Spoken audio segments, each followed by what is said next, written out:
Good afternoon, everyone, and good afternoon, chaps. It feels strange saying afternoon. Like the time is 5:30, but now the clocks have gone. Is it forward or back? Clocks have gone back. It feels about like 8 o'clock in the evening, don't it? Anyway, Adam, how are you? And what colour is your arrow in game week 14? Do you know what?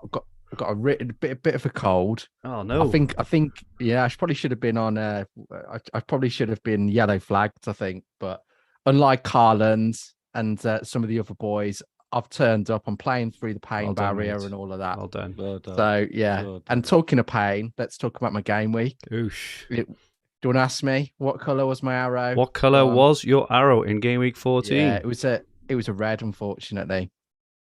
So, I'm trying to look. I mean, I'm just quickly going through my team. Got Pope and Trippier both returned, so that was good. Cancelo did, didn't he?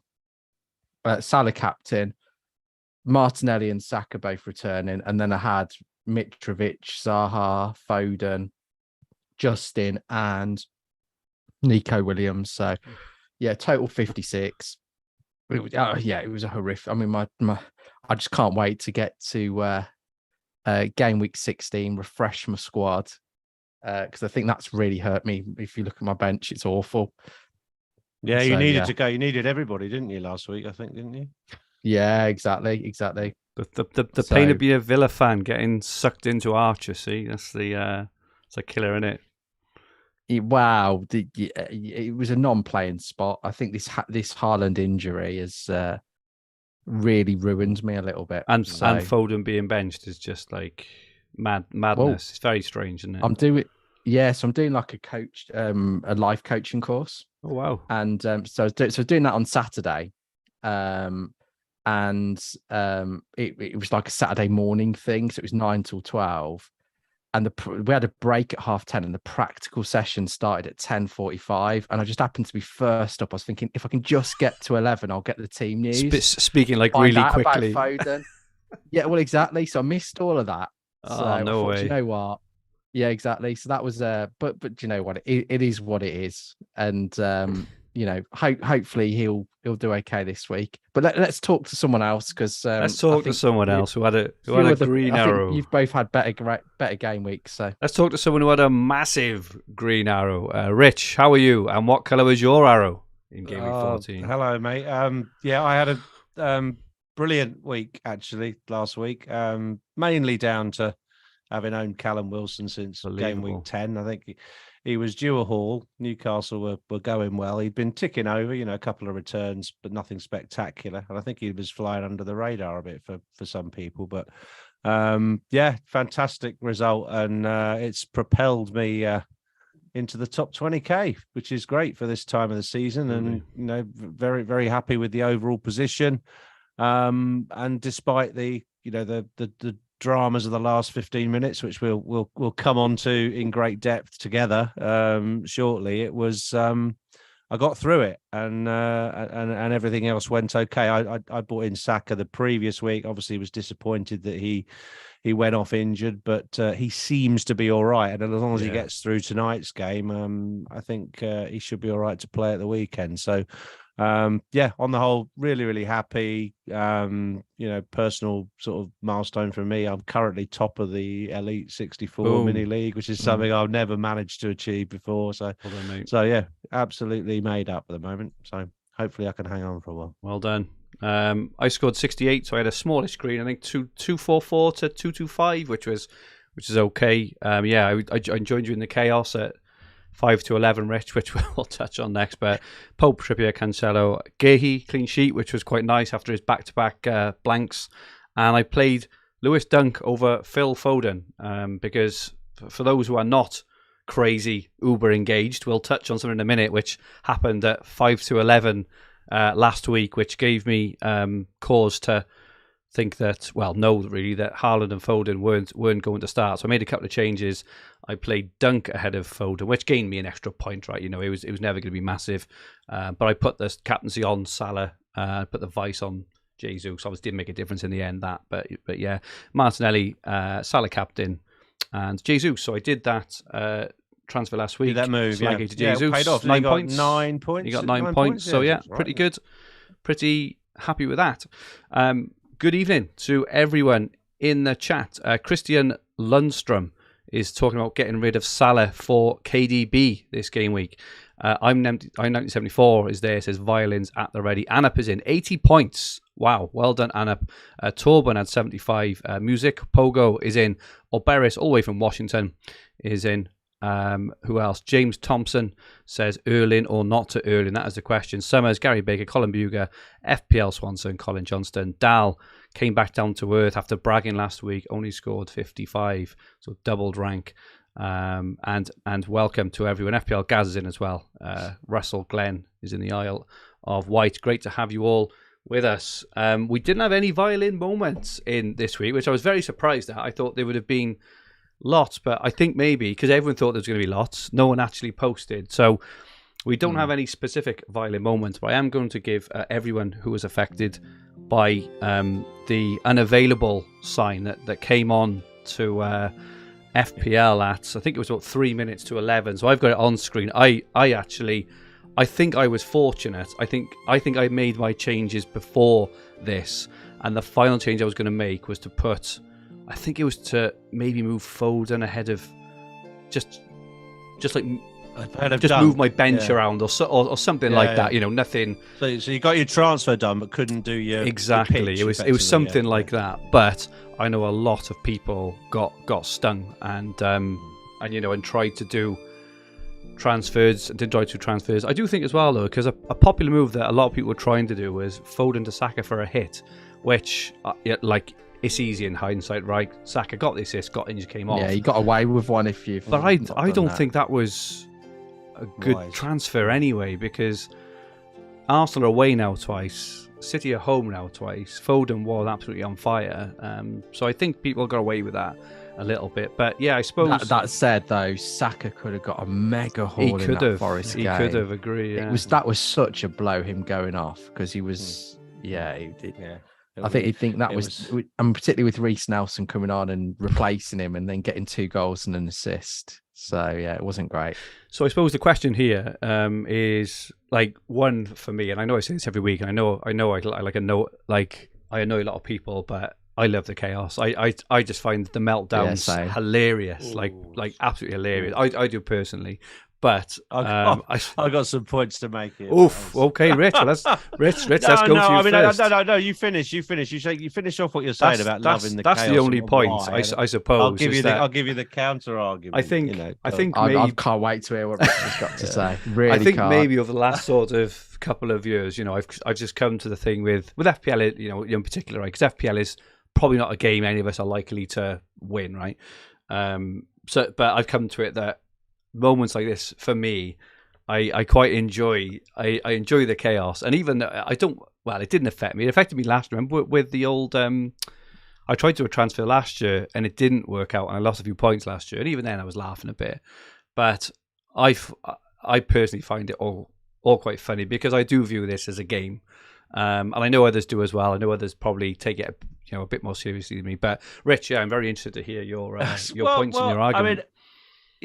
Just a bit of a background to what happened to me. I had a medical appointment at 11 o'clock on Saturday morning, which is a bit of a stupid time to arrange a medical appointment. But you've got to take what you take one when you can these days in the UK. So I went into town too early to make sure that I had time to make any reactive transfers. Got parked, got into a coffee shop, got a coffee, sat in the corner, started listening to some Deadline streams at about 10:30 or whatever, and so I was in position to get everything done, get to the appointment on time, and do the right thing for my team. And then of course initially the Wi-Fi in the coffee shop starts playing up, and I started having to reboot the phone and make sure that I could actually connect to the information, because of course we were promised news at about 10:45, weren't we? 10:45 is when we were supposed to get the City team leak. And that did come through, at about 10 minutes to something like that, and it was from the right source. So everybody starts believing it. And then it literally was that kind of SpongeBob SquarePants kind of panic type situation. You're thinking, oh my God, what am I going to do? Both my players, Foden and Haaland, they're both out, and you feel you can't can't control it. You can't. The jeopardy just hits you, and then you think, well, what can I do? What can I do? Well, I've still got my transfer. I've got to make a transfer to make my team better. And that's that feeling that you have. I wanted to roll the transfer, so I had 2 for this week, and then of course I then have to start walking to my appointment, which is just up the road. So I come out of the coffee with an shop. accelerated heart rate. Yes. And I'm walking up there trying to sort of make my mind up about what I want to do. I was going to get Gabriel in to triple up on Arsenal. I think that's what I said in the show last week. But of course, then he got a knock at the end of the Europa League last week. There was jeopardy about him starting because he'd been seen limping down the tunnel or something. So then I thought, shall I make a transfer or not? And I'm thinking, I'm going to start Foden. I'm going to start Haaland, but Andreas is going to come on for Haaland. Do I want to play Tyrone Mings or have the possibility that Tyrone Mings away to Newcastle is going to play? And I thought I'd better improve that. So I made a transfer, 10:57, Mings out, Ben White in instead. I got it through by 1 minute. Oof. And obviously then I went off to my appointment and of course came out of there and all the carnage was setting off. But obviously I got away with one there by 1 minute. But it kind of it was amazing actually, wasn't it, afterwards, how many people were about to get Almiron in and were about to get Callum Wilson in. That was going to be their transfer, right? To be honest, if as I said, I was doing a coaching course and I was watching it, and the break, it was 10:30. You got to be back at 10:45, but people started coming back at 10:42. I was obviously watching it by 10:43. And I thought, I can get away with this and there's 16 of us in, as long as I'm not up first. And obviously, luck would have it. At 10:44, we'll start with you, Adam. I'm like, no, this isn't good. So no, there was nothing for me. My planned transfer was I was going to do Haaland to Wilson, triple captain, but yeah, I'm sure you were. Yeah, that was what I was thinking. I thought if that happens, that's what I'd have got. No, I think it happened to me last season, but it was a lot. But it was even further before the deadline. So it was. I think it was about 10 minutes before the deadline when it started crashing around Christmas. They do need to improve the servers with the amount of people playing. It's pointless having a deadline at 11 if they're crashing at 10:57 or 10:56. You can say you can do your transfer earlier, but there's no point in having that deadline if you can't. But if you get a highly owned player, the most highly owned player in the game, who's most people's captain, if there's jeopardy about him, then it's they can't handle it, can they? They need to acknowledge it as well. That was I haven't been on Twitter enough to know if they have or haven't this time, but they didn't last time. Oh, they haven't this time either. Yeah, and I think they should. I think they should acknowledge, and because where they've fallen down in the past is on the customer experience side. They're all right engaging with fans, saying, who's owning this player, who's got, but in terms of the big issues, and in fairness, they've sorted the two-factor the two FAs have sorted that, but it's for me, it shouldn't be crashing at that point, or they should at least acknowledge it and apologize. Because the servers aren't obviously up to scratch. I mean, they know they've got 10 million players. They're trying to make the audience bigger, which is great. I don't think that's a bad thing, but you've got to have the tools to be able to deal with it and invest in the game. You do, but as well as that, I mean, the tech issue is one of the kind of reasons why I hate situations like this. But the other one is this, that when you get this kind of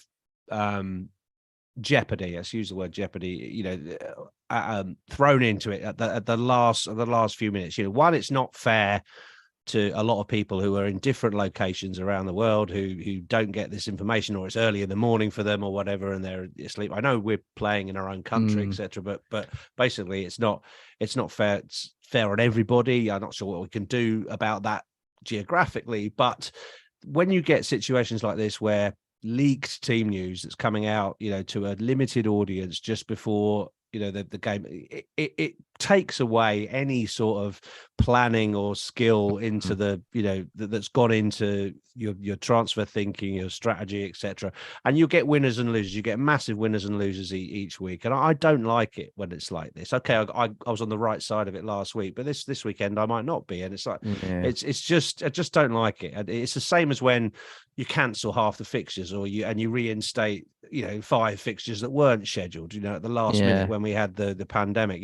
That was going on. It's just like throwing all the cards up in the air and seeing what comes down. A complete sort of set of randomness ensues. And I think for people that put as much time into the managing their team as me, I just don't like periods like this. I just don't mind being honest. I know what you mean about the chaos, because it does create variance, and it does create opportunities to gain, and it does create winners and losers. But if you like to sort of steadily make gains, small incremental gains, then it's not a good period of play. What do you think the solution is around this then, Rich? What do you think? What would you like to see FPL do? Yeah, good question. I mean, there's been quite a lot of discussion on Twitter this week. I haven't been directly partaking, but I've been consuming some of it. And moving the deadline right up to kickoff is one possible solution. So you can actually use all information, including team sheets, when they come out publicly, to make your decisions, so you don't get caught out. And yes, if you can't actually access the team sheet when it's publicly announced an hour before kickoff, then bigger for you. You've got to be able to obtain that information and react to it. So moving it to kickoff would be better, or the opposite, move it back 3 hours or the night before or something, so that leaks won't come up. If you do that, you'll still get premature leaks coming out from the evening before from someone in the know, won't you? So I don't know. I think I'd prefer I think some games are kickoff. Are they? Is Sky kickoff? All of them are. All of them are except FPL. And I'm sure you play the other formats. Yeah. So do they work well? All of them are. And I also think most of the American sports ones, like the NFL and all that, they're all up to the kickoff or the or the equivalent in all of them. There's only FPL where it's back, and it's likely due to just server issues. But by the time it takes the time to process 10 million lots of whatever it is, transfers, captains, it takes about 30 minutes, don't it? But I still think they could do that after the games have started. Yeah, exactly. You don't need it. I think that would be quite a good element. So if they did, if they put the deadline at 12:30 or 3 o'clock, depending when the first thing is, even if the game is updating while the game has started or kicked off, that's fine. I wouldn't have an issue with that. It doesn't matter. I might cut down on a few live rank tweets, might it? Yeah. I'm kind of against. It's only the first game of the game week. I'm against moving it back, because I think that if you move it back, you're going to affect someone in the world. Like a population somewhere in the world, because everyone will say, well, that's 8 o'clock for me, or that's whatever for me. Even if you move it back 3 or 4 hours in the UK, that would make it like 8 a.m. on a Saturday morning. You can't get can't do that. You can't get a time that agrees with everybody in the world. Apart from the kickoff, it is the Premier League. It is based in England, so you have that has to take precedent. But doing it up to the kickoff just removes all that kind of ambiguity around everything. Right? So I agree with that. But as I say, and I know it's not popular, but I just you love the carnage.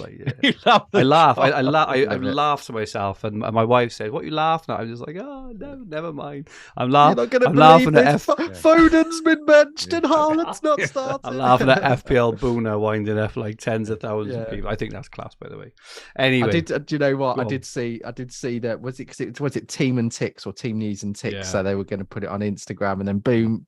Boona comes. I must admit, I do really like Boona. I think he's. I think it's becoming more creative and entertaining. With he's going to have blue tick soon as well, isn't he? Because we can all buy blue ticks soon. So that'll be funny. He's got £8 a month to spare, is he, or $8 a month? Anyway, let's move on. Rich, what is our Rich Pickens topic today? Well, I mean, rolling. Nicely into this nice segue into this. I mean, we basically called this section, double jeopardy, because I think we are unfortunately in for more of the same this weekend. So forewarned is forearmed, and hopefully this show will give listeners and watchers, the tools they need to navigate a more stress-free way through the last 15 minutes on Saturday afternoon.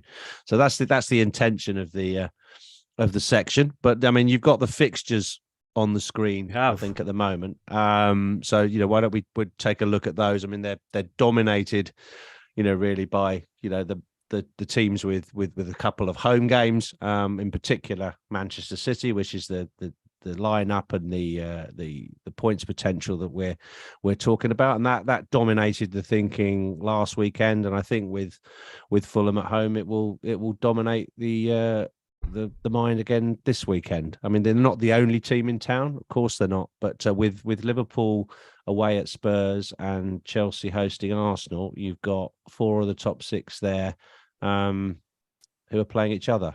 So it really only leaves the City game, and then you're looking around for other favourable fixtures. So West Ham have a decent couple of fixtures, Crystal Palace and Leicester. And you might be worth giving Brighton a mention as transfer targets for them, because they play Wolves away and Villa in the last game, I think it is, before the World Cup. So they've got some favourable fixtures as well. So I don't know what else you want to say about the fixtures, because obviously we can talk about transfer targets from other teams, but really I guess the Rich Pickens bit is really to sort of discuss what we've learned from last week's experience. Just get into City, and let's get into let's deal with City, and then let's look just at deal other with it, options, shall we? So I suppose What it's do you think? firstly important to say there's been a number of people in the chat already, and I think I saw something on Twitter this afternoon that Erling Haaland was pictured training this afternoon, which is obviously quite a big development, and that is a very big development. So obviously it's probably worth bearing that in mind. Now, we don't know whether this is completely factual. It could have been a picture from last week. It could be Boona. But we need to probably contextualize the conversation with the hope that Haaland will play, but there is a chance he probably won't. So, Adam, like kind of ahead of the weekend, especially over Haaland and Foden, what's your current thinking on everything to do with that? Well, firstly, I think the priority for me is making sure I've got 3 Man City, I think, because I think the Fulham and Brentford games at home, possibly outside Forest, are the best 2 fixtures you can get. Brentford travel badly. Fulham have been conceding at least 2 on the road.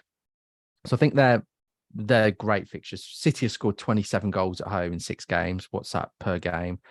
We're talking 4.5 goals a game. yeah, exactly. So I think City attack, a lot of got Cancelo, but City attack is pretty key for me. And in terms of targets, the question is personnel.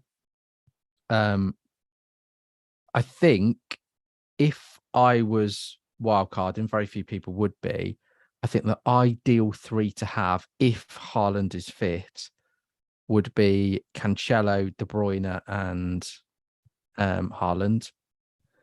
There's a lot of what was really interesting. Rich posted in our group like this little what if scenario, and there's like a diagram of every permutation of what could happen, and I think it's a great thing to do because we can almost know what the scenarios will be. And there are quite a lot of them, unfortunately, but we can plan. So at least then all we have to do is work out what is the scenario. That it's scenario C. In that case, that's my moves. And I think that's how we have to approach this. I think looking at the options, so starting with Haaland, if he's training, it's likely I would suggest that he's either going to be out or benched. Sorry, he's either going to start or be benched. Let me show you this just really quickly on my thing. So this is off the Manchester City. I don't know if that's in focus. That in focus? Is he pictured there? I can just see. It's on the grass. I can see him on some grass. It's in the Manchester City official account, and he was in training.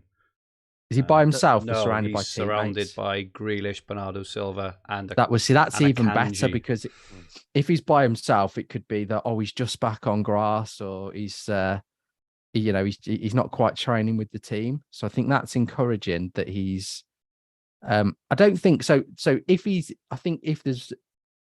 involved with the squad, you don't sell him. I don't think there's any argument to sell him if he's involved with the squad, because even in half an hour against Fulham, he could get a hat trick. So I think the question becomes if he's benched or we're unsure of whether he'll start, is do you captain him? That then becomes that question. I can't see how you. Oh, sorry. Go on. Well, I was going to say, I think the low risk option is to captain him. I would suggest if he's involved in any capacity, and I think you do captain him, unless we know for certain he's on the bench, which would make it more difficult. Yeah. So I think Haaland, I think if he's out, which looks unlikely now, I think if he's out, he's a sell for me, because I'm not too worried about the value, and I think my squad isn't great. You guys have got slightly better benches. I think if he's out, I might use it as an opportunity to get De Bruyne in, use it with 2 moves. And then captain. Have you still got Salah though? Yeah, but I want to keep Salah. I don't see any reason to get rid of him. I mean, he looked all right the other night. He scored against the. I actually think he's doing all right. I think he looks quite. I think he looks quite sharp personally. So he's not going anywhere for me. I mean, he could have actually got more. He could have done better against Leeds. I thought he was a bit unlucky not to come away with more. So yeah, Salah's going nowhere. He's got Southampton at home. He's also away to Spurs this weekend, who have been quite poor at the back as well. I think it's probably fair to say. I expected quite a high-scoring game this weekend. I see no reason to sell Salah. Okay. It's one of the. For me, it would be either Haaland and then it comes on to the other question, which is Foden. I think Foden starts the weekend personally. I know everyone's saying. I tell you the reason I think he played 90 last night is that he hasn't had many minutes as of late, and I think it's more of a getting his flow back and getting his momentum. I think Mahrez played 90 last night as well. He played pretty well though as well last night. He put in a good performance. Foden did, yeah. He did, and it looked like just from the heat maps that Pep was almost playing his front 5, and he was getting Foden and Palmer really pushed up, pushed up alongside Alvarez and almost inside positions, and then the width was from Grealish first half and Mahrez. So he always does that either 3-2-5, 2-3-5. It's quite a common thing. Forget what the actual formation is on paper. That's how he typically plays, with a wide 5 at the top. So I think he'd have played. I think Foden was always likely to get close to 90 last night because he's just not had many minutes recently. So Pep isn't the sort of manager that you can't judge the rest by who played the last game. You just can't. I mean, we've learned that. I agree. By now. You've only got the last 3. Yeah, he's been benched the last 3 before that, haven't he? He tends to go in, run. He gives people runs of games, doesn't he? Yeah, Pep is very, very difficult. Is difficult to predict, but I think Foden starts the weekend. I really do. So to conclude here, then, if you're a Foden and Haaland owner, which I think all 3 of us are, then if we don't get any team news, which is, let's say, probably the most likely outcome, we were very lucky to get team news. I don't know. I think we will, mate. Yeah. I think we will again. Okay, let's just say for the sake of the scenario, if we don't, would you keep them both? Yes, depending on the press conference. Now, I know we're unlikely to get complete clarity here.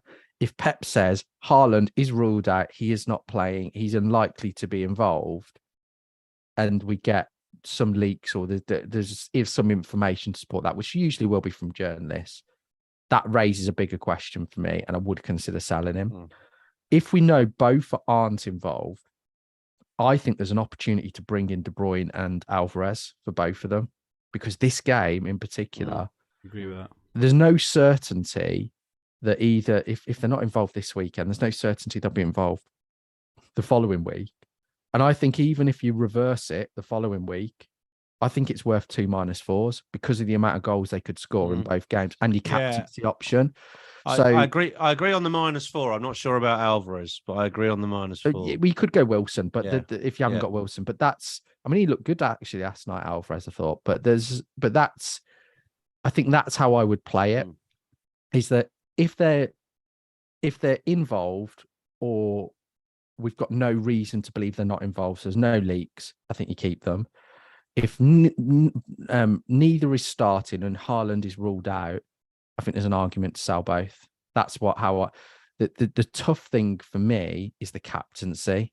But let's pause that and maybe talk around I'd be really keen to get your thoughts on the various scenarios there. Okay. Well, I think I don't think I'm going to sell Haaland unless the only way I'd sell Haaland is if he says he's out till after the World Cup. At the moment, that's because I want him for the Brentford game as well. So, given another week and given his training now, I think he's nailed for the Brentford game. So I think that'll be fine. But let's just say he isn't, and we do get knowledge that Haaland's going to be fine to come back on Boxing Day. Then obviously he's a sell. Because you could get Kane in, you could do a lot of damage in 2 weeks with that money, and so on and so forth. So apart from that, I think I'm keeping Haaland, whatever. But I've just written my team reveal article, and I was looking at each of the different scenarios, and I think if I could go from captaining Foden to selling Foden, it's that there's that much variance in this. If we hear he's not playing, if we hear he's not in the team, I'm tempted to sell him. I'm tempted to sell him, one, to free up a City spot, to potentially fill with De Bruyne, but two, because there's a couple of really good cheaper options than Foden, like Rashford and Trossard, who've got excellent fixtures. And given the fact, even if Foden plays Brentford, over those 2 games, Trossard v Villa and Wolves, I think could outscore Foden. So I'd be tempted to sell him for Trossard, and then keep Haaland, and then sell, particularly if Haaland is playing and Foden is not, get Trossard in, and then do Salah to De Bruyne for a -4. Now, if you've got 2 free transfers, which quite a few people out there will have done if they couldn't get their transfers through last week, I'd definitely look at doing that for free, just to take away some of the jeopardy. I'd get De Bruyne and Trossard in for Foden and Salah. And just because Salah's got a tough fixture against Tottenham, I do agree on having, and that then gets you sort of the 3 best City options, and that's a better set of moves if Haaland is going to be okay. So that's just one I'd call out, and also I've recommended that for people who can't be at a laptop or a phone at 1:15 on Saturday afternoon. They've got things to do. They have to be somewhere. They're traveling. And you've got 2 transfers, just get De Bruyne in, get rid of Foden, get rid of one of those bits of jeopardy, and get in Trossard or Rashford as your midfield replacement, and then you've got it done, and you've got good fixtures, and you'll score well, and you'll get through the week. Yeah, I think the thing with Foden as well, like I thought, well, if Haaland is training, and he's training with the first team, he's not by himself, he's not training with the under-23s or whatever else, he's there. With the first team, I can't see anything but a Haaland start. And you mentioned, Rich, about the Brentford game, which is also something to consider. I don't think we would.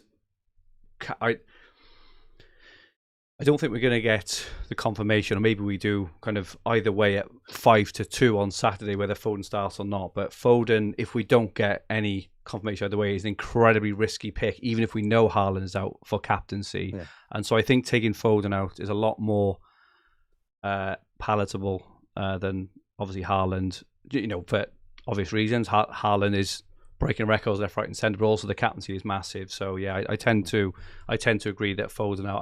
I personally I think Rashford, away to Villa, away to Fulham, I think they're currently 2 very good fixtures for Rashford, who is fighting for a World Cup spot, playing well, full of confidence. Yeah, and he's rested this evening as well, isn't he? Yeah, they're playing at the moment, I think. They are. Yeah. Garnacho just scored. I'm going to stick up for Phil Foden here, because I feel that he's getting a tough bargain from both of you. So he's in the home games so far this season. that he's played in. So he's played in 6. I think one of those was a sub appearance. If I look at his minutes, actually, because he's been taken off at half time twice, but he's played 351 minutes. He's got 5 goals and 4 assists. And I think his link up with Haaland and in and around him is incredible. I think there's huge upside for him. And I think it could be one of those, in a way, I think I saw FPL Salah put this about around both Saka and Foden, is that people are probably going to be put off for going for them, whether it's the fixtures or the fact that he played 90 minutes last night. I think it's good he played 90 minutes last night. I don't see it. I just don't see that as a factor at all in him not starting the weekend. And he played quite well. So okay, I hope you're right, because my preference is to keep them both and to roll a transfer. But obviously I've got to be ready with the plan B or the plan C. If we get some news. But I'd like to keep them both because I've got over 1 million of value in them both, having bought them at their base prices. Just looking at predicted points for the next 2 game weeks, kind of looking at alternatives, looking at players. Haaland, unsurprisingly, is top with 17.9. I would say this is with a 75% flag on as well. So if you remove that flag, those points go up even higher. So De Bruyne is second. Salah is above Foden on 30.8. I do agree with you, Adam. I think that Salah, we know still is a 90-minute man. I think next week is the Carabao Cup, which I would expect a lot of the big guns to be rested in. So I do expect this weekend and next weekend for a lot of the big guns to play a lot of minutes as well. And, we'll see a bit of rotation midweek. So I do agree with keeping Salah personally, and unless you get this confirmations Haaland out or wherever else you want to go to KDB. Yeah. Kane is up there, and I do think Kane. I'm more envious of people having Kane this week than I was last week against Bournemouth, because I do think Liverpool defensively, it just still, they're still over the shop. Does Son out though cause That's issues a really good point. It's a really good point. And I think the thing is, we don't really know, do we? Because I think Son hardly ever not played together. Well, they played. So Son was dropped, wasn't he? And they were 2-1 up or 3-1 up when he came on. Obviously, he scored the hat trick, didn't he? So they have played one game without him, but obviously I think they had Richarlison and potentially even Kulusevski there. They haven't got either of those, playing either. So the support for Kane isn't great this week. It's probably going to be like Lucas Moura, and I don't know if even someone like Perisic could be played on that left hand side potentially. I don't think he's the worst pick this week, but Liverpool defensively still are just a shambles. I think Konate's back in so they may be a little tighter. So they kept the clean sheet last night, didn't they? Yeah. Did they last night? 2-0. Yeah. Napoli. Yes, Napoli, yeah. It was on Tuesday, wasn't it? Yeah.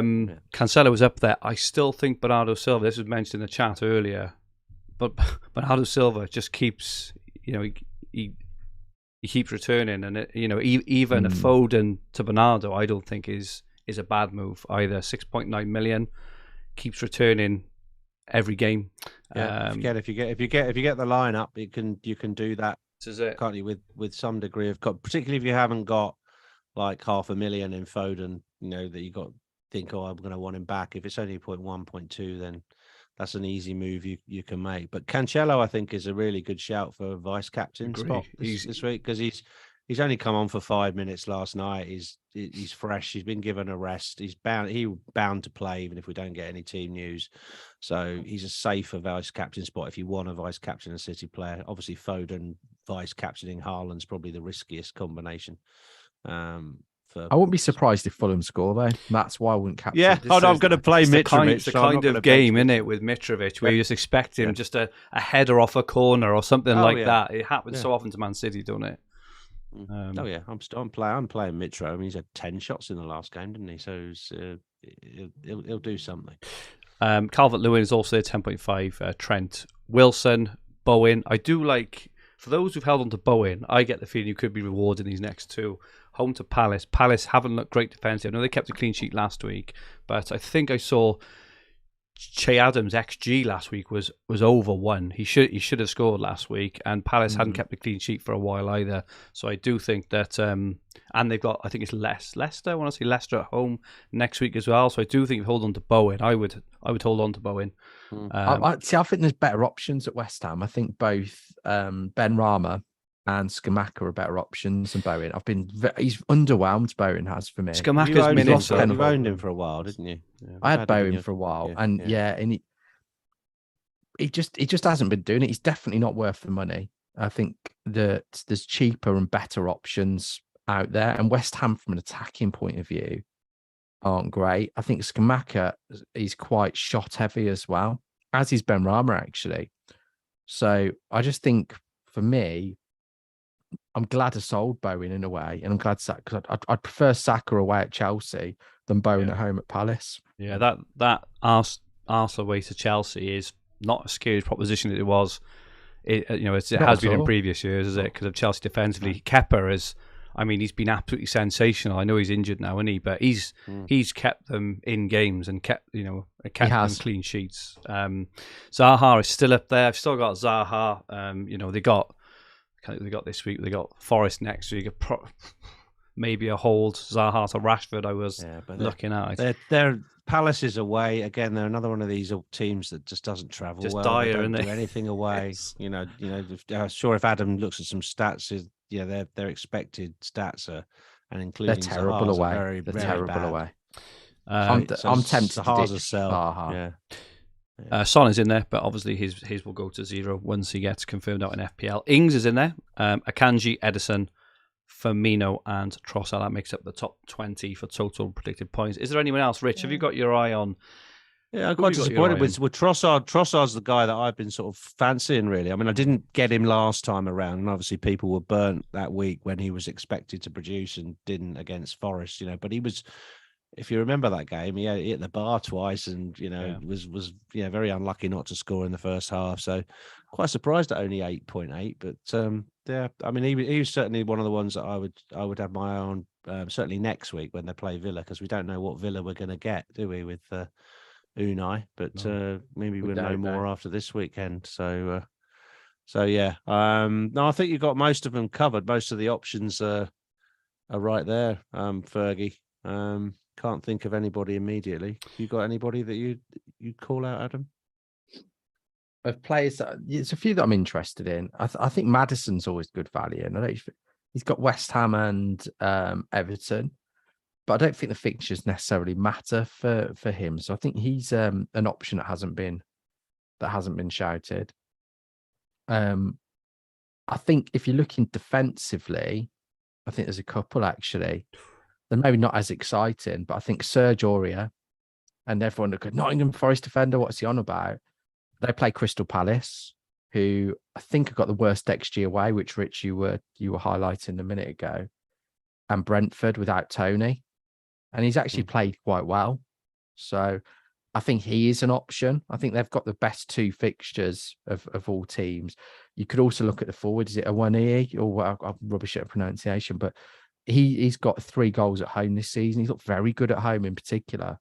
So he could be an option as well.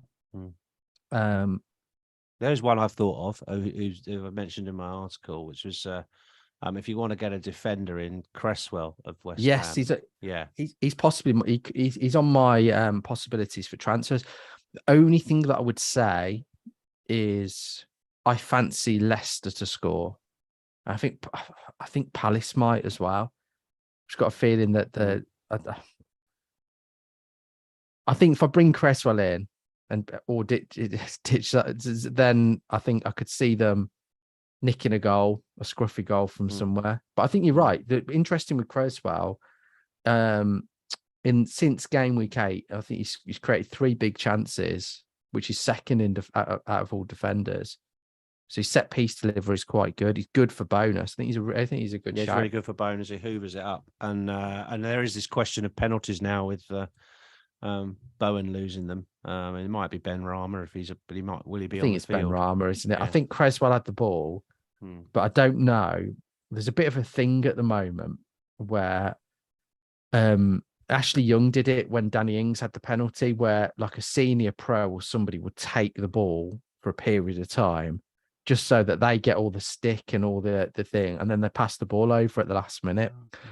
So I know Creswell had the ball against Bournemouth, but could it have been? I don't know if it was just gamesmanship.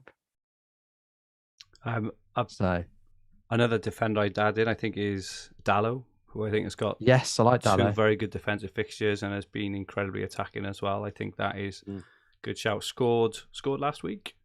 Yeah, he's on 4 yellows, isn't he? That's the only downside with him. But I think he is a good option. But if you wanted to go a bit more conservative, Luke Shaw, I think there's another option as well. Dal has been very busy in the chat with some Haaland breaking news, saying that he has been in Manchester and he has seen Haaland in Aldi, and Haaland told him that he will be starting and play the full 90. So exclusive here. Says he's been spotted in a Burger King. Come on. Do you think Erling Haaland would eat in a Burger King? He's got his own Burger chef. King's more likely than Aldi, isn't it? You're going to get him in Aldi, are you? Let's look at the best. Popping round doing the weekly shopping, bumping into Erling. It's not going to happen, is it? I have heard about his diet mind. Have you heard? He eats a lot. He eats a lot of offal, sort of like a carnivorous sort of diet.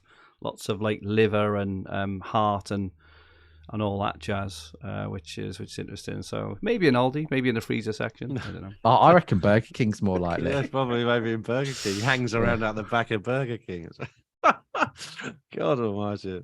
Who is the best captain for FPL Gameweek 15? According to the Hub predictor for this week. Now, if we do think Haaland is fit, Haaland will obviously top this, but at the moment he's flagged, so his minutes have been reduced. But De Bruyne 9.1, Haaland 8.5. I think Haaland at 90 was roughly 11 points. Like, that's the highest I've ever seen a Hub predictor. They basically say, it's quite a reserved predictor normally, but it's basically saying he's going to get 2 returns. Foden 7.3, Cancelo 6.6, so dominated by Man City. Wilson is the next best player there, and just hopping over to Odds Checker, Haaland 4 to 11 on for any time goal scorer. Go on. What's your? Okay. I suppose the question would be because if Haaland is fit, you're not going to captain anyone else. So probably the best way of asking this question is, what is the threshold not to captain, or what would have to happen for you not to captain Haaland? For me, it's definite team leak confirmation of a reliable source that he's not starting. That is the only way I will not captain him. How about you? I think it's good. Yeah, Pep's press conference, if he throws some like a serious doubt about his minutes, would be something to get me starting to think about it. But I think you're right. I think if he's benched, you look elsewhere. You look to Foden and hope he's not benched. And if they're both benched, you think, that's the... Then you maybe do look at a KDB move, a move to get KDB in. Because I think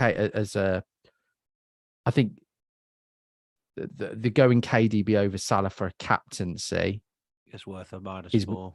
That's worth it. I think for a captaincy it's worth it, but I think for if you're just bringing him in for a game, maybe not. But I think I'd be happy to captain Foden if he starts. Obviously Haaland first, but if Haaland's not on the bench, I'd captain Foden. So if Haaland was benched and Foden started, you'd captain Foden, but correct. Play Haaland. You'd start Haaland. Would you all agree with that? Yeah, I would do that as well. Because Haaland's going to come on for 20 minutes and Foden's still going to be on the pitch to set him up, isn't he? So basically... Yeah, exactly. Yeah. I've got some advice for you two guys. Don't book things on the FPL deadlines. Adam, don't book a life coaching course. I am, but fortunately, I'm 9 till 12, so I'm all right with the deadline. You're okay this week. Rich, don't book doctor's appointments. Don't book the chiropractor. No. Don't book. It's obvious, isn't it? It's guys, obvious. Don't book any. It's FPL deadline. I mean, come on now. Just finish off the odds checker stuff. So say Haaland 4 to 11, Wilson second, highest 6-4. And then Salah, KDB, and Kane all 13-8 for any-time goal scorer. We haven't really touched on Wilson much. And then on our poll, Haaland obviously top, 75% of the vote. Callum Wilson second. So I know, Rich, you got Wilson. Let's just touch very briefly on Wilson because he's second in all this. We haven't really touched on him. Adam, are you thinking of Wilson this week? Yeah, one of my big regrets, if we're going back, and I was obviously teasing a little bit earlier with doing Wilson to Haaland to Wilson, but I considered Solanke, Tony, and Wilson when I was making a forward move a few weeks back, and it was the threat, because I've read a lot of Newcastle forums around his minutes, and I'm worried about the amount of games he was playing, that he might get a rest at some point. That's what put me off going for him. Well, we didn't know. We thought Isak might be coming back as well. Right, yeah, exactly. Exactly. But it was almost, there was a lot of Newcastle forums that thought it's possible he gets rested for that Everton game, which is the one that I wanted him for. I think he's the real deal. He's great. I think he's getting better, actually. I agree. I think he had it in his locker at Bournemouth, in fairness, under Eddie Howe, where he'd get a lot of assists as well. But I thought his hold-up play it's quite good, and he does bring others into the game. So yeah, I like Callum Wilson. And obviously got the penalties as well. He's got a very good record from the penalty spot. So I had no doubt. Obviously, I had no doubt that he would score that, unfortunately. So I think he's a really good option. In a way, I prefer the Chelsea game to the Southampton game for him. I think Newcastle at home are brilliant. They're with the fans as well. They're special at home. And the Southampton game, I think Newcastle will win, but I don't know if it'll be a thrashing. I think Southampton might make it tough for them. So I think it could be like a 1-0. Yeah. So I am tempted by Wilson, but as the closer that we get to the World Cup break, it makes it harder to justify big hits, and because I can't do Mitrovic to Wilson, I don't have the exact funds. I'm exactly the same as you with that. I'm 0.5 off, I think. So, but then again, is it worth -4?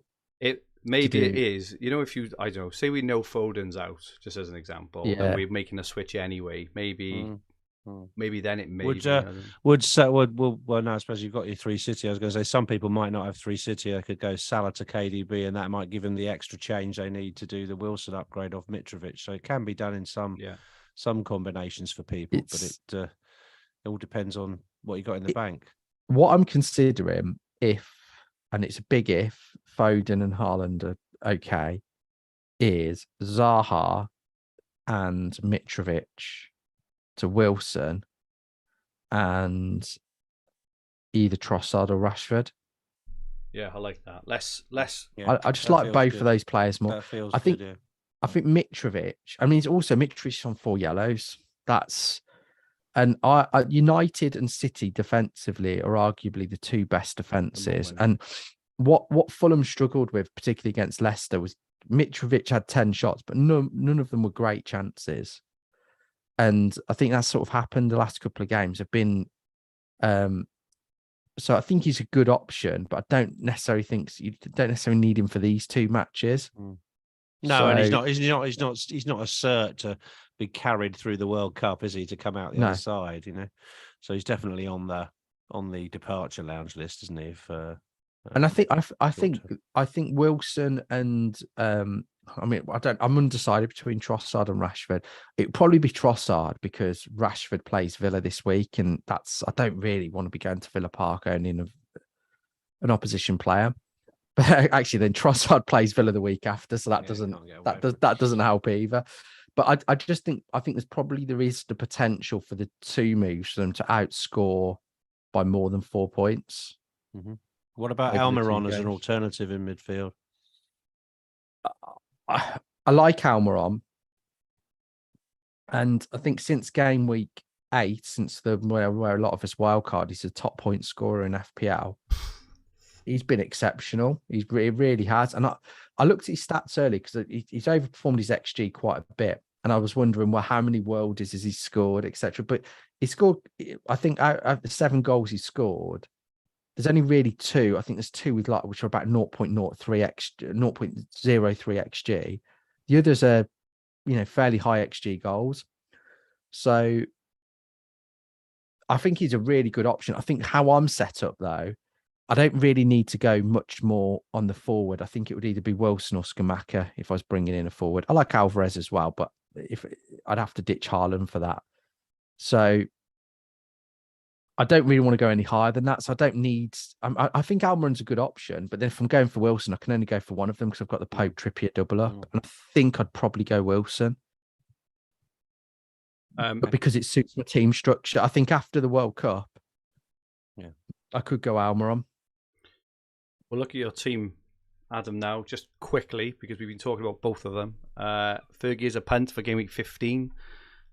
Last week, I went for, was it Calvert-Lewin? I think it was Calvert-Lewin won it. Didn't return last week. He's going to return this week. It always happens a week late. But this week, I did go for Julian Alvarez. Now, I did this pre-Haaland, pictured in training, 1.3% owned. And I do think that if we get news that Haaland isn't starting, I don't even mind Haaland to Alvarez, even if you have to reverse it next week. I personally think is a perfectly viable play.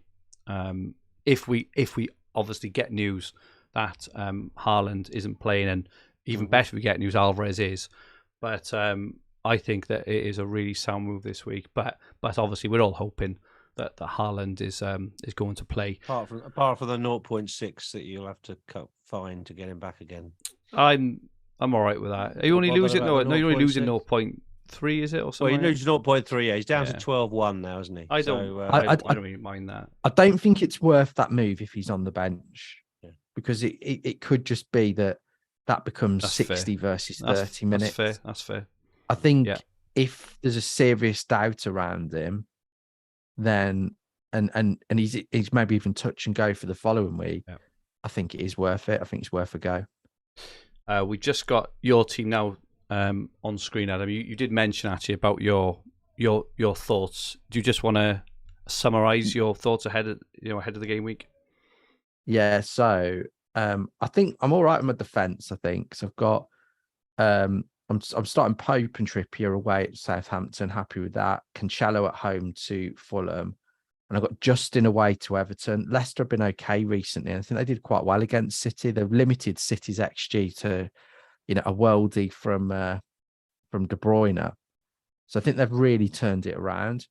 I've then got Salah, Saka, Zaha, Martinelli, and Foden, and then Mitrovic and Haaland. There's quite a few options. I mean, I could make a defensive transfer. I'm hoping Nico Williams wins his place back, and there's every chance given the good hiding that they had at Arsenal. And I think, but I don't think there's any upside really this week in a defensive transfer for me.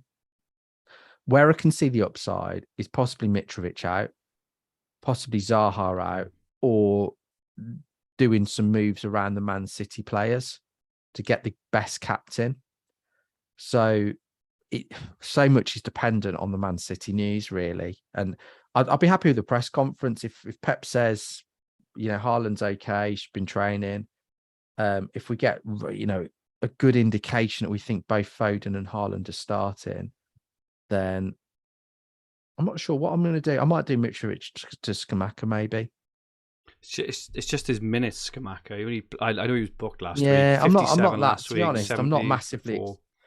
I think I've gone off him a bit after the United game. I think Antonio could get a start. Yeah. Do you know what? I think I probably prefer Mitrovic and Zaha to Wilson and either Trossard and Rashford. I think it's a bit more exciting. I'm happy to play the upside here.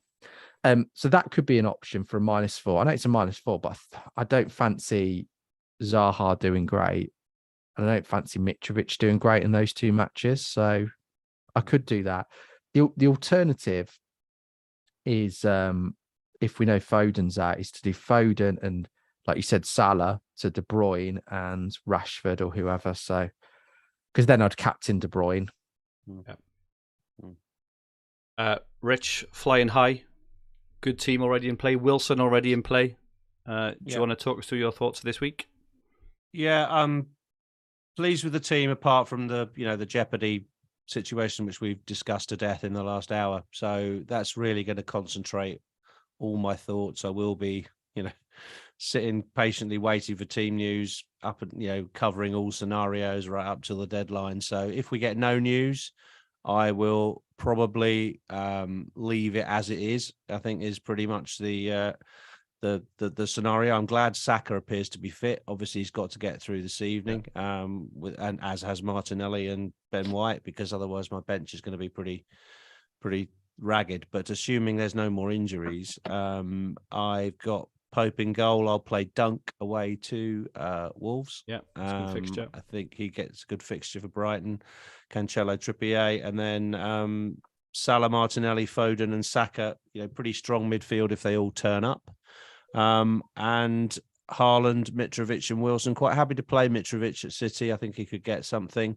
I know he's playing against Cancelo in the City defence, but that just is what it is. I'm quite happy to hold Mitrovic. I think he could definitely get something against United at home in the last game. So not in a busting rush to sell Mitro.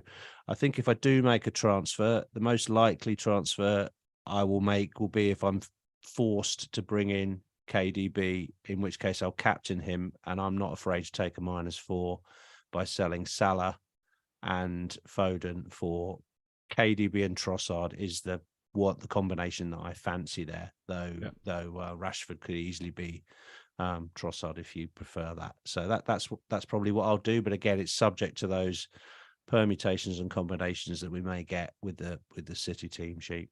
But overall, I'm really just trying to hold rank now till the World Cup. I just want to stay where I am, even if I drop down. If I stay in the top 50k, I'll be very, very happy with that going into the World Cup. Just make sure, Rich, you don't do anything between 1:45 and 2 p.m. on Saturday. Yeah. Book it out with the family.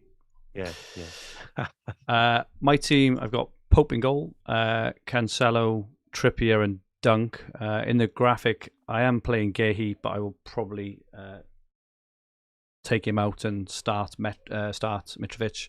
Zaha, Martinelli, Salah, Foden, Jesus, Haaland, and like I say, I'll probably play Mitrovic, so I'll be going 3-4-3, quite similar. I think I've got Zaha to your Saka, and I've got Jesus to your Wilson, Rich, and for Adam, I've got it's roughly the same, really.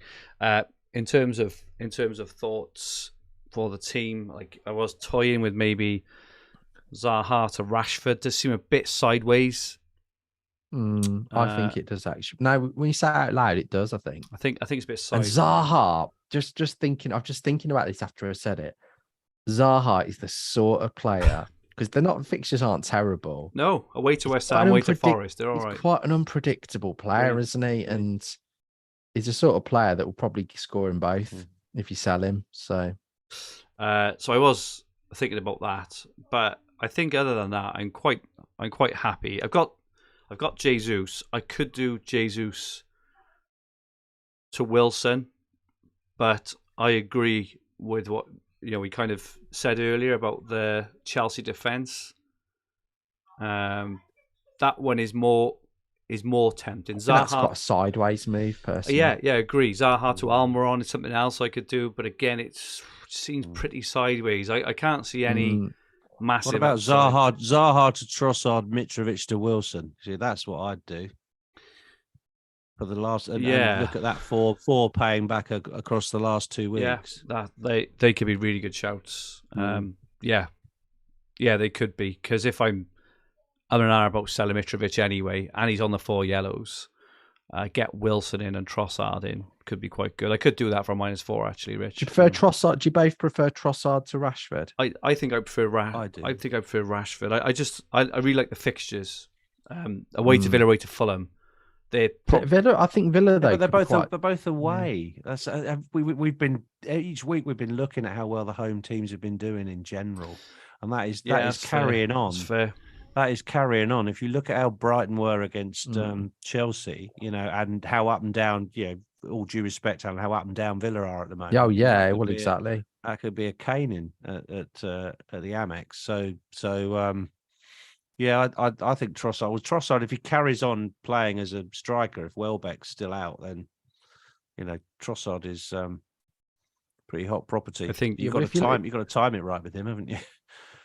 I think we're just starting to get news through from the Arsenal match this evening. FPL Swanson says Saka and Martinelli rested tonight. Good.